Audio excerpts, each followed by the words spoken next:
This story is from 2019, but I still remember as if it happened yesterday. I guess because of the trauma I was brought home alone. I spent time with my best friend and asked him if he would like to go for a walk with me in the neighborhood. He wasn't there. He was returning from school, which makes sense given that it was a Thursday afternoon. I changed into my athletic attire, which consisted of a simple t-shirt and some pocketless shorts. After that, I walked to the circuit while listening to my music. When I got there, I was surprised to see that there weren't many people there. About 8-10 individuals made up the 15-kilometer circuit. I began by walking for a while before running for a few kilometers, and then relaxed on the grass.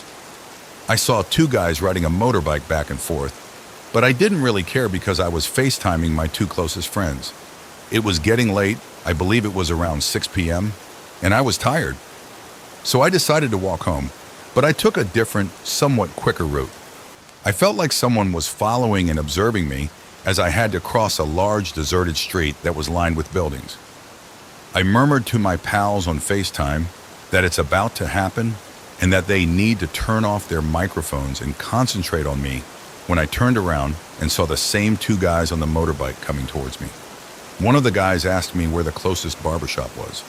He was twitchy and distracted, but I was still able to see it.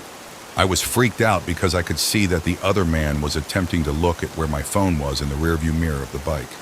Slow down seconds felt like hours, and even though it was losing feeling in my legs, they continued, although at a slow pace. Seemed as though they were preparing a fallback. I had three options. One, I could have gone to the taxi guy who was fixing his car and explained the situation. However, my instinct told me not to because they might have noticed and might have gone ahead and done what they had planned. Two, I could have stopped a random caller and hopped in. However, my God told me not to because I might have discovered that the call was locked and the guys would have noticed. That I knew they were planning to do something and they might have come to me after the random car goes. And number three, this is what I chose, run in the opposite direction into traffic and take the path that I came by. I instinctively ran for 5 straight minutes. I couldn't do it anymore. I entered a field and started running again to some slums. I looked back and I saw the guys coming after me into the field. One of them was shouting, "Just stop, we just want to know where the barbershop is." There's one thing about me, and it's that I always trust my God. And it's sad now. When I got close to my closest friend's house, I urged him to come down the stairs immediately, and I laid down in the parking lot. He rushed to me and was terrified. I told him to flee as quickly as you can or you would die today. And that's exactly what I did, because he was aware that something was going on, but he was unsure of what, because I withheld information from him. My face turned yellow, I puked, and I lost feeling in my arms and legs.